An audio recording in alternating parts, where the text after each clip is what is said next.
이번 순서는 매거진원 초대석 시간입니다.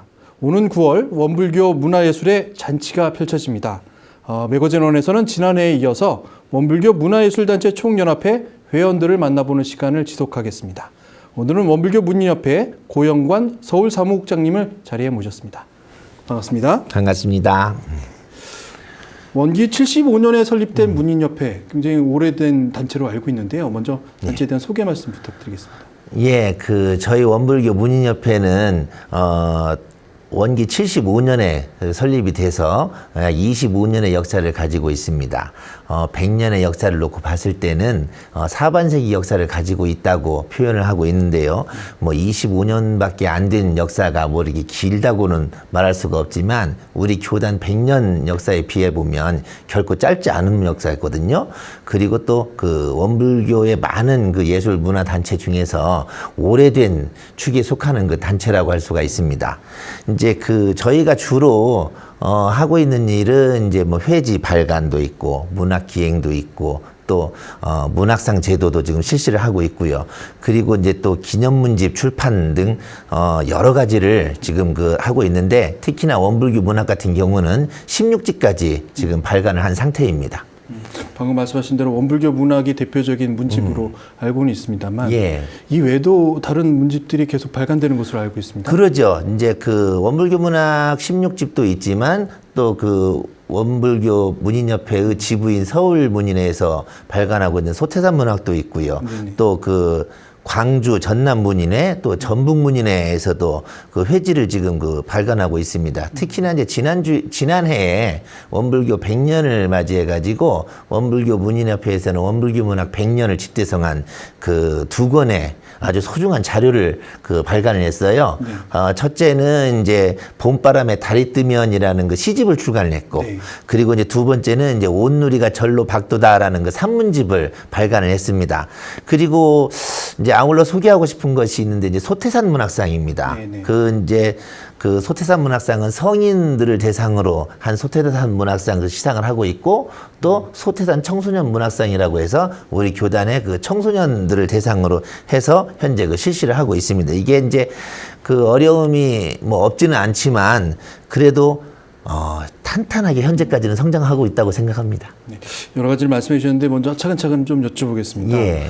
원불교 문학하고 소태산 문학이라는 문집, 이제 어떻게 보면 두 양대 산맥의 문집일 수 있는데 어떤 차이가 있는지 좀 설명해 주시면요. 이제 우선 원불교 문학이라고 하면 이제 전국 단위인 원불교 문인협회에서 발간을 하고 있는 것이고요. 이제 소태산 문학이라고 그러면 이제 수도권에 집중되는 서울문인회에서 발간을 하고 있는 겁니다. 원래 이제 원불교 문학이 전국에 있는 우리 원불교 제가 출가 교도님들 중에 이제 문인들의 작품을 이제 발표도 하고 또 소통도 하는 그런 이제 장으로 활용이 된다고 그러면 이게 이제 소태산 문학 같은 경우는 이제 서울, 경기, 인천 주로 이 서울 근교에 있는 문인들이 소통과 발표의 장으로 지금 서로 이용을 하고 있는데, 지금은 이제 원불교 문학이라든가 소태산 문학이라든가 그런 구분은 사실 사라진 셈입니다. 이제 왜냐면은 이제 그런 지역적인 구분보다도 어떤 치중하는 데서 조금씩 틀려요. 그래서 소태산 문학 같은 경우는 뒤돌이기면 많은 문인들의 작품을 싣는 데 치중을 하고 있고요. 이제 원불교 문학이라고 그러면은 이제 우리 문학 작품 외에도 문학 이론이라든가 아니면 인문학 강의 같은 이론에 무게를 두고 지금 진행을 하고 있는데 제 개인적인 생각으로는 이제 언젠가는 이 원불교 문학하고 소태산 문학을 좀 이렇게 통합을 해가지고 반년에 한 번씩 발간한다든가 아니면 개간지로 할 수 있으면 또 좋겠다. 지금 고민을 하고 있습니다. 문학 문집이 그래도 계속 발간되고 매년 이어진다는 것도 요즘 사회에는 굉장히 대단한 일이 아닐까 생각됩니다. 예. 문학상에 대해서 조금만 더 여쭤보겠습니다. 예. 소태산 문학상이 올해로 3년째고 소태산 청소년 문학상이 11년째 맡고 있는 것으로 알고 있는데요. 그죠. 소개를 좀 부탁드리겠습니다. 이제 소태산 문학상이라고 그러면 이제 우리 원불교 문인들, 일반인들을 대상으로 지금 시상을 하는 거예요. 근데 이제 분야는 이제 시하고 산문으로 나눠서 지금 시상을 하고 있는데 1년에 한 번씩 합니다. 근데 지난해 같은 경우는 이제 특별히 공로상도 형태로 우리가 수여를 했었고요. 소태산 청소년 문학상 같은 경우는 이제 예전에 1997년도에 그 교화부에서 주최를 해가지고 제1회 원불교 청소년 문학상을 공모를 했었고 또 시상을 하면서 한 5년 정도를 이제 이끌어 오다가 이게 좀 잠정 좀 중단이 됐었어요. 그거를 이제 서울문인회가 2005년도에 그 창립이 되면서 그때의 그 청소년 문학상을 새롭게 승계를 해서 뭐 업데이트를 했다, 리모델링을 했다라고 보시면 되겠습니다. 그래서 이제 그 초중고등학교 별로 해서 이제 시하고 산문부로 이제 나눠서 공모를 하고 있고 또 그렇게 또 각각 시상을 하고 있고요. 또 이제 시상을 한 뒤에 그 수상작들은 전부 그 해에 발간되는 소태산 문학에다가 빠짐없이 등재를 하고 있습니다. 근데 이게 그 지금 해를 거듭할수록 우리 교단의 그 인재 양성에 많은 도움이 되고 있다고 자평하고 있습니다. 원불교 문학의 역사는 어디서부터 시작이 됐는지, 그리고 어떻게 이어졌는지, 그리고 또 지금까지 어떤 작품들이 남아 있는지, 아까 대표적인 어떤 종합 문집 두 권을 말씀해 주셨긴 합니다만 궁금합니다. 원불교의 100년이 곧 원불교 문학의 100년이라고 생각을 하거든요. 네네네. 그런데 이제 그 근거라고 하면 이제 초기에 대종사님께서 그 대각을 이루시고 나서서 이제 그 기쁨을 이렇게 한시로 표현을 하셨어요. 우리 교전에 그 청풍월상시 만상자연명이라고 그렇게 이제 그 읊으셨고 또 우리 자료에 보면 탄식가나 경축가 같은 그런 그 자료가 많이 있습니다.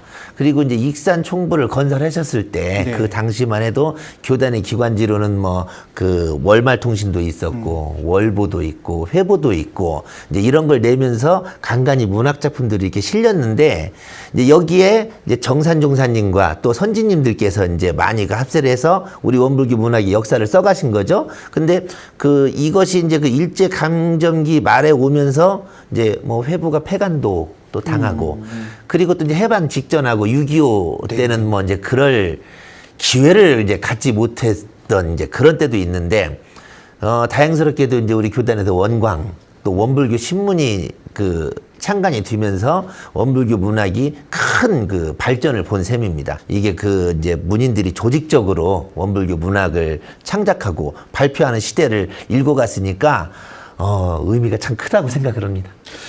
원불교 문학의 역사는 원불교의 시작과 같이 했다. 100년이 되었다는 말씀입니다. 그리고 우리 대종사님께서도 한시를 지으시고 가사를 지으셨다는 말씀. 이게 굉장히 새롭게 들리는 말씀이기도 하거든요. 예. 대종사님의 문학, 또 정산종사님 혹은 대산종사님의 문학, 선지님들의 문학은 과연 어떤 것이었는지를 이제 문학적인 가치로 조명해 볼 필요가 있을 것 같다는 생각이 듭니다. 어떻게 생각되시나요? 그 원래 이제 소태산 대종사님의 문학이 저희는 이제 그 원불교 문학의 자랑스러운 유산이고 그리고 우리 원불교 문학이 나가야 될 그 방향타를 제시하셨다라고 생각을 합니다. 그래서 이제 대종사님 문학 외에도 그 해방 이전에 그 불법 연구의 시절에 우리 선지님들의 그 문학적 성과가 이제 길이 기억되고 존중받아야 되는데 전에 이제 그 전임 회장님이셨던 그 이경식 회장께서 이제 그런 말씀을 하셨어요. 뭐 여러 선지님들 이렇게 많이 이렇게 그 언급을 하시면서 우리 뭐 삼산 종사님 또 구타원 종사님 뭐 응산 종사님이라든가 뭐 대산 종사님 또 여기 뭐 고산 종사님 같은 분들은 진짜 그 우리 원불교 문학의 그 주춧돌을 놓아주신 분들이다. 그렇기 때문에 이분들의 그런 그 공로가 있었기 때문에 해방 이후에 우리 원불교 그 문인들이 원불교 문학을 하는 데 있어서 밑거름이 되었다. 그렇게 말씀을 하시고 계시고 저도 거기에 전적으로 동감을 합니다. 저희가 항상 교전을 볼 때마다 이건 교리의 차원으로 같은 글인데도 이게 문학이라는 가치로 보지는 않았던 것 같아요. 그러죠. 근데 나름대로 말씀하신 대로 이게 아름다운 글이구나 라는 걸 충분히 느낄 수 있는 그 향취들이 있거든요. 네. 원불교 문학의 장르는 과연 어떻게 구성되어 있는지도 좀 궁금합니다. 뭐 문학에는 시도 있고 소설도 있고 산문도 있고 여러 가지가 있을 테니까요. 그러니까 이제 저도 이제 이렇게 보니까 우리 이제 우리 원불교가 그 해방 전에는 이제 주로 이제 그 뭐 한글 가사 또 이제 한문으로 된 선시 그리고 이제 뭐 이러저러한 시조 주로 이제 그게 이제 그 문학의 어떤 그 시가 문학의 주류를 이뤘는데 이게 이제 산문이라고 그러면 이제 뭐 그 개인의 감각 감상이라든가 에세이 같은 것이 이제 주류를 그 이루죠. 근데 거의 그 발표되는 곳이 우리 교단의 그 기관지였었고 또 발표하시는 필자들이 이제 전부 출신 우리 교무님들이다 보니까 뭐 주제는 뭐 거의 뭐 수양 아니 뭐 교리 신앙 수양 뭐 네네네. 그쪽이 이제 뭐 거의 다 차지를 했죠. 원불교 문화예술인의 한 명으로서 이제 교법을 생각하시는 부분이 남다르신 부분이 좀 있을 것 같습니다. 특히 문예를 하시는 분의 교법은 과연 어떤 걸까라는 생각도 해보게 되는데요. 그 서울문인회에서 그 발행을 하는 그 소태산 문학에 그 항상 그 창간호부터 이제 그 표지 날개에다가 고정적으로 넣는 법문이 있습니다.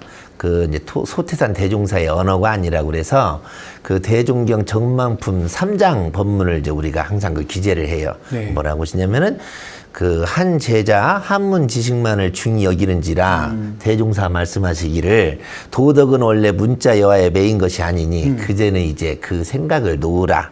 앞으로는 모든 경전을 일반 대중이 두루 알 수 있는 쉬운 말로 편찬을 하여야 할 것이며 우리말로 편찬된 경전을 세계 사람들이 서로 번역하고 배우는 날이 멀지 아니할 것이니 그대는 어려운 한문만 숭상하지 말라라고 이제 밝혀주셨거든요. 네. 근데 실제로 우리가 지난 5월 1일 날 네, 네. 그 상암 월드컵 경기장에서 우리 100주년 네. 정말 기념대회가 굉장히 성대했죠. 모든 것이 다 감동적이고 감격적이고 막 그러는데 저는 개인적으로 우리 그 원불교 전설을 쉽게 국어로 정역을 해서 네. 봉정하는 그때가 가장 그 감격적이었습니다. 이게 원불교 우리 소태산 대종사님께서 정말 그 새 시대의 성인이시다라는 것을 다시 한번 느낄 수 있는 게 우리 그 교전을 그 세계 사람들이 자기 말로 번역을 해서 가져갈 것이다를 100년 전에 미리 말씀하셨어요. 예, 말씀하셨잖아요. 참 생각하면 생각할수록 정말 이런 분이 안 계시죠. 개인적으로 정말 이게 감격스러운 것이고 우리 그 대종사님의 그 언어관을 원불교 문인들이라고 하면 또 그 뭐 문인이 아니라도 우리 원불교 그 문학을 사랑하는 분들이라고 하면 두고두고 보감을 삼을 그런 법문이라고 생각을 합니다. 100년 전에 이 순간을 미리 말씀하시고 100주년 기념대회를 한번 이렇게 살짝 넘겨다 보신 건 아닐까 생각도 됩니다. 그리고 9월에 펼쳐지는 중요한 행사가 하나 있는데 이번 연합예술제에 참여하시기로 예. 알고 있습니다. 처음으로 연합예술제를 하시는 것으로 알고 있고 문인협회가 이제 참여하실 텐데 어떤 마음이 좀 드시는지요? 이제 참 뜻깊죠. 이제 뭐 늦은 감 뭐 그런 거 필요 없이 지금부터라도 이런 자리를 갖다 이렇게 기획해 주시고 이렇게 마련해 주시고 그러니까 정말 감사드리고 참 진짜 감사드립니다. 또 특히나 이게 그 다양한 장르의 그 문화적인 그 협업이 앞으로 두고두고 그 좋은 선례를 남길 거예요. 그 원불교 문인협회가 그 총회 때마다 내거는 그 캐치프레이즈가 있습니다. 네. 뭐냐면 문학의 샘물로 이런 문학 꽃 피우자. 그런데 저희는 그 경전부터가 문학이듯이 이게 그 문학이라는 것이 모든 문화의 기초거든요. 원불교 문학도 원불교의 문화를 견인하는 그런 맏형이라는 그 자부심이 있습니다. 그래서 이 우리 그 문인들이 좀 다 같이 협력해주고 또 교단적으로도 좀 많은 관심과 또 후원도 좀 있었으면 하는 그런 기대가 있습니다. 방금 말씀해 주셨는데 원불교 문화예술 가운데 원불교 문학이 발전하기 위해서 뭐 최근에 해외에서 수상한 우리 작가의 얘기도 듣긴 합니다만 예. 이 발전을 위해서 어떤 말씀이 좀 필요하실 것 같아요. 어떤 도움이 필요하거나 혹은 어떤 일을 꼭 해야 된다고 제언하실 말씀이 계실 것 같은데. 그게 이제 이제 문인의 그 이제 사무장 입장에서 보면 우리 문화예술이 이제 그 교화를 위해서만 존재하는 것은 아닙니다. 어떤 그 교화의 한계를 지금 이제 극복하기 위해서도 이 그 원불교 문학이 필요한 것이고 또 원불교의 문화예술 내지는 그 문학에 대한 그 투자도 필요합니다. 근데 개인적으로 이제 조금 바람이 있다고 그러면 지금 우리 그 흑석동에 이제 서울회관을 새로 건립을 하잖아요.